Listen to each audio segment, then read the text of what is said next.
ఎంత మధురం నీ నామం, ఎంత మోహనం నీ రూపం, ఎంత చూసినా తనివి తీరదే, ఎంత వేడినా వేళ చాలదే.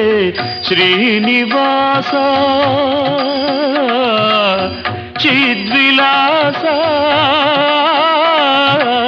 తిరుమలేశ వెంకటేశ, ఎంత మధురం నీ నామం, ఎంత మోహనం నీ రూపం. నీ చరణ కమలమంతి నా చూపు తిరిగి రాదే, నీ మోము వెలుగు దాటి నా మనసు